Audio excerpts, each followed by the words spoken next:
सबसे पहला वर्ड आपके स्क्रीन पर आपको दिख रहा है जिसको हम बोलते हैं एस्ट्रोनॉमी। एस्ट्रोनॉमी का मतलब होता है कि खगोल विज्ञान या खगोलीय विज्ञान।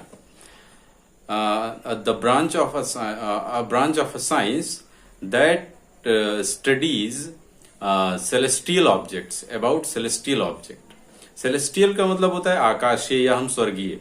तो स्वर्गीय से अच्छा है आप आकाशीय वस्तुओं के बारे में ऐसा विज्ञान जिसमें आकाशीय वस्तुओं के बारे में या उनकी क्रियाकलापों के बारे में पढ़ा जाता है या पढ़ाया जाता है, तो उसको हम बोलते हैं एस्ट्रोनॉमी। ठीक है। अब एस्ट्रोनॉमी जो वर्ड है, इसके सेंटेंस को यूज करने के लिए आपके स्क्रीन पर sentence I have always had an interest in astronomy. तो ये आपका एक सेंटेंस बन गया। इसके आगे हमारे पास नेक्स्ट सेंटेंस है, आपके सामने स्क्रीन पर है पिन पॉइंट। देखिए, पिन पॉइंट का मतलब होता है एग्जैक्टली कोई चीज पता करना, मतलब ना थोड़ा सा इधर ना उधर, एग्जैक्ट चीजें। जैसे पिन पॉइंट हम यूज करते हैं सबसे ज्यादा लोकेशंस के लिए। तो लोकेशंस, इसका सिनोनिम्स आप बोल सकते हैं location, exact location, exact position, recognise. ठीक है, तो इस प्रकार से इसका सिनोनिम्स हो गया। अब इसको आप अपने सेंटेंस में कैसे यूज करेंगे, आपके सामने है सेंटेंस, आपको स्क्रीन पे देखें और जरूर इसको कहीं नोट करें। मैं आपको आगे बताऊंगा इसका आप होमवर्क कैसे करेंगे और आप इसको और कैसे बढ़ा सकते हैं। तो जैसा कि मैंने बताया, पिन पॉइंट का मतलब होता है एग्जैक्ट लोकेशन को या एग्जैक्ट चीजों को पता करना या ठीक से पता लगाना, हिंदी में हम बोलते हैं। ठीक है, तो आप बोल सकते हैं, इसका सेंटेंस यूज कर सकते हैं कि it is very difficult to know the pinpoint of accident, to pinpoint cause of accident. ठीक है, या कोई भी ऐसी चीज जो हुई हो जिसका एग्जैक्ट चीज पता कर पाना मुश्किल है, तो आप वहां पिन पॉइंट का यूज कर सकते हो कि I could not find the pin point location that he told me. ठीक है, इस प्रकार से ये सेंटेंस कंप्लीट हुआ। अगला सेंटेंस, अगला वर्ड हम चलते हैं जो आपकी स्क्रीन पर। इस सेंटेंस को हम थोड़ा सा मुश्किल है पर बोलेंगे प्रिसिशन। प्रिसिशन, प्रिसिशन यानी प्रिसाइज से बना है प्रिसिशन, यथार्थता मतलब बिल्कुल सही।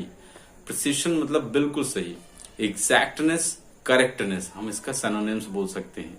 एग्जैक्टनेस, करेक्टनेस, और भी सिनोनिम्स आपको स्क्रीन पर जाते हुए मिल जाएंगे, पर ये दो बहुत इंपॉर्टेंट है। और इसका अब आप सेंटेंस में यूज कैसे करेंगे, सेंटेंस आपकी screen. Trips are planned with the military precision. Military precision मतलब इतना प्रिसाइज होता है, उनकी जो कैलकुलेशन होती है इतनी प्रिसाइज होती है कि मैक्सिमम 99.99 चांसेस विनिंग के होते हैं। ठीक है, तो नेक्स्ट वर्ड पर चलते हैं जो आपकी स्क्रीन। इसको हम बोलते हैं अलोकेट। अलोकेट का मतलब होता है आवंटन करना। अब इसका सिनोनिम्स क्या हो सकता है, सिनोनिम्स कई सारे आप खोजेंगे तो मिलेगा, पर जो अभी मैं आपको बताऊंगा आसान, जिसको हम बोलते हैं अलॉट करना, असाइन करना या फिर डिस्ट्रीब्यूट करना। जैसा कि मैंने बताया, असाइन करना, डिस्ट्रीब्यूट करना या अलॉट करना। तो अब आपने कई बार ये सुना होगा सेंटेंस, अब इसको सेंटेंस में बहुत आसान है यूज करना। जैसे मैंने कहा कि दैट, कोई पर्टिकुलर हम डिपार्टमेंट का नाम ले लेते हैं कि that department should have allocated the money for this reason. कोई भी रीजन हो, जैसे मैंने कहा we must allocate the money, हमें इस पैसे को जरूर आवंटित कर देना चाहिए, तो उससे आगे काम बढ़ेगा जितना आप होल्ड रखेंगे। तो इसी प्रकार से आप आपने सीख लिया, आप बहुत सारे सेंटेंसेस को बना सकते हैं। एटलीस्ट एक वर्ड से आप 5-5 सेंटेंस नए बनाएंगे। तो अगर मैंने आपको एक सेशन में 10 सब वर्ड बताए हैं, तो 10 into 5 is equal to 50 sentences you can make even a single day। और 50 की बात नहीं है, आप एक वर्ड को 5 तरीके से बोलना सीख सकते हैं, आप यूज करना सीख सकते हैं। ऐसे ही 10 वर्ड को आप 50 तरीके से बोलना सीख सकते हैं in a single day. So what will happen with you, क्या होगा आपके साथ कि आपकी जो मेमोरी है that will be, you are just brushing your power, memory power, right, polishing, you are polishing your memory power, so it will increase, it will just shine, it will shine like what I should say. जब आप करोगे तो आपको खुद पता चलेगा। तो ये चीजें आपको प्रैक्टिकली करनी है वीडियो के माध्यम से। I can just tell you the way how it is done, but you have to do all those things, not I. ठीक है, मैं नहीं करूंगा, मैं तो आपको एक रास्ता दिखा रहा हूं कि ये ऐसे किया जाता है, करना आपको है। ठीक है, तो चलते हैं अपने नेक्स्ट वर्ड पर हम। नेक्स्ट वर्ड आपकी स्क्रीन पर है। और नेक्स्ट वर्ड है आपका रेकॉन। रेकॉन का मतलब होता है अनुमान करना, किसी चीज का अनुमान लगाना। अब इसका सिनोनिम्स आप देख सकते हैं, कैलकुलेट, गेस, फिगर आउट या एस्टिमेट। तो अनुमान करना, जैसे मैंने पहले बताया, कैलकुलेट करना, एस्टिमेट करना, फिगर आउट करना किसी चीज को। तो इस प्रकार की चीजों के लिए आप रेकॉन का यूज कर सकते हैं। रेकॉन एक वर्ब है। वर्ब है तो इसके 3 फॉर्म्स होंगे। फर्स्ट फॉर्म आपका रेकॉन है। सेकेंड और थर्ड फॉर्म बनाने के लिए आपको सिंपली क्या करना है, ईडी लास्ट में ऐड कर देना है। तो ये आपका पास्ट पार्टिसिपल भी बन गया। वर्ड को सेंटेंस में कैसे यूज करना है, एक सेंटेंस में आपको बता सकता हूं कि I reckon that we will have to leave early this morning. तो इस प्रकार से मैंने एक सेंटेंस बनाया है। आप कोशिश करिए, अनुमान आपको मीनिंग पता चल गया। पास्ट में यूज करिए, फ्यूचर में यूज करिए। एटलीस्ट पांचों जो है टाइम में आप 5 सेंटेंस यूज कर सकते हैं, प्रेजेंट, पास्ट, फ्यूचर। ठीक है, आप समझ सकते हैं। अगर आपने हमारी क्लासेस को, बेसिक क्लासेस किया, तो एक सेंटेंस को 50 तरीके से कैसे बनाना है आपको बहुत आसानी से आएगा। अगर नहीं आता है, you can just join that batch also, so that you can get all the details in very simple way. अगला वर्ड आपके सामने है जिसका हम बोलते हैं इम्प्लीकेशंस। इम्प्लीकेशंस का मतलब होता है असर या मंशा और या फिर आशय। देखिए, सबसे पहले हमें समझना होगा कि इम्प्लीकेशन एक नाउन है। तो नाउन है, इसका कोई फॉर्म नहीं होगा, ना सेकंड फॉर्म ना third form. As it is इसको लिखा जाएगा, चाहे आप पास्ट में यूज करें, फ्यूचर में यूज करें या प्रेजेंट में यूज करें। ठीक है, आईएनजी भी इसमें नहीं लगेगा, कोई फॉर्म्स में चेंजेस नहीं होंगे। ये एक नाउन है। ठीक है, तो इसका सिनोनिम्स आपकी स्क्रीन, जिसको बोलते हैं, पहला सिनोनिम्स है इंटेंशन या इन्फ्रेंस या इंडिकेशन। ये आपके जो है सिनोनिम्स हैं। तो इसका सेंटेंस को हम इस वर्ड को सेंटेंस में कैसे यूज करेंगे, हम बोल सकते हैं, we have heard his implications in a conspiracy. मैं फिर से रिपीट करता हूं, we have heard his implications in a conspiracy. Implications आशय मीन्स मतलब, मीन्स।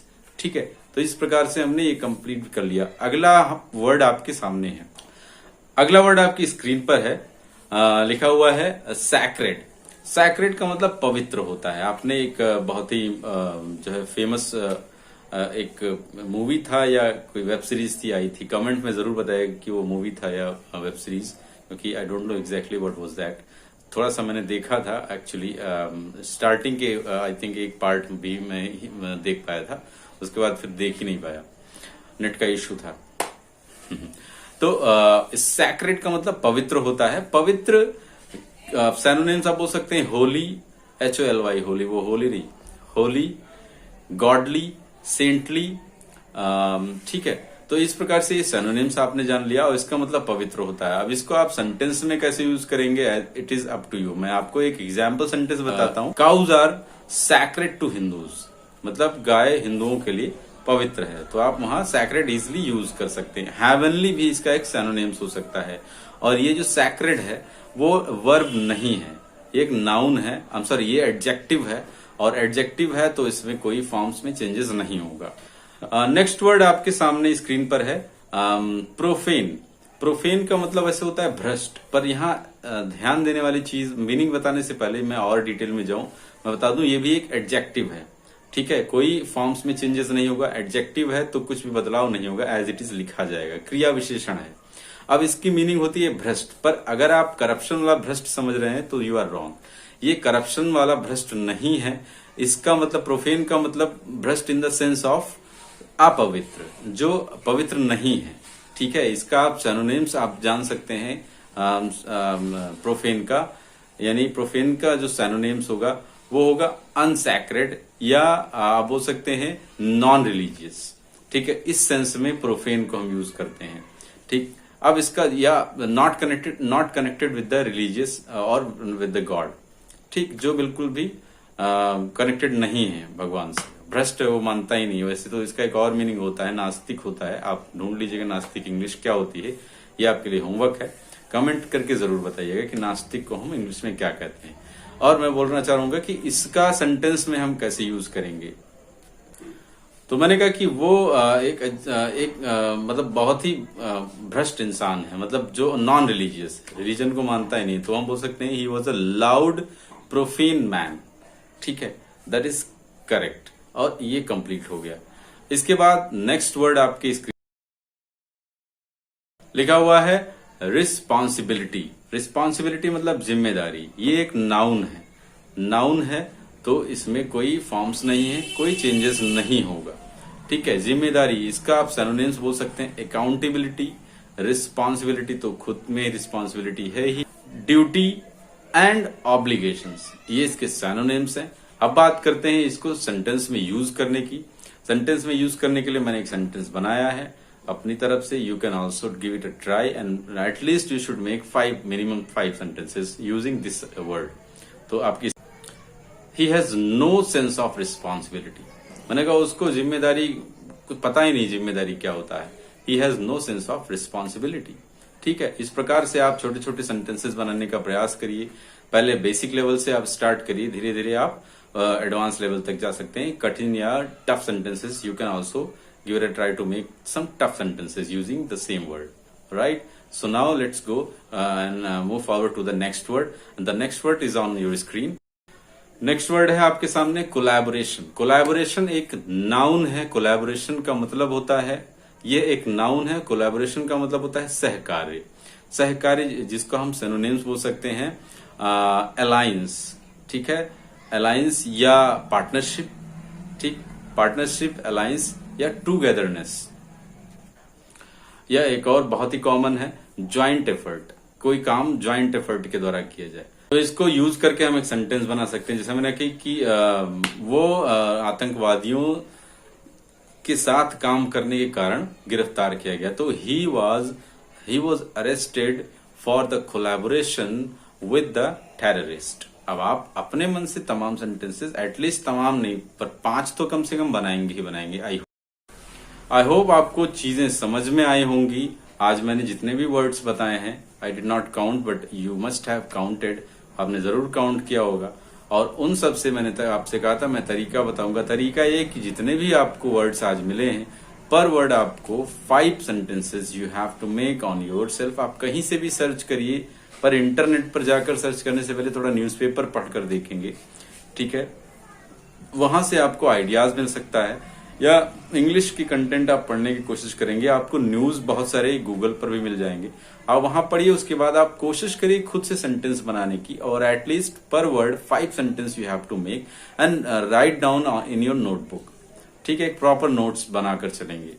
और ऐसे करके आप 50 सेंटेंस, अगर मैंने आज 10 इसमें बताया तो 50, अगर 8 बताया है तो 40 sentences already you have made in a day.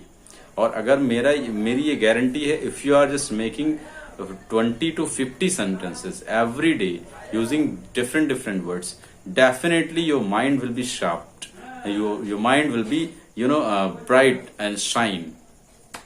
तो आज के लिए इतना ही, मिलते हैं अपने नेक्स्ट सेशन में, तब तक के लिए have a nice day and bye bye.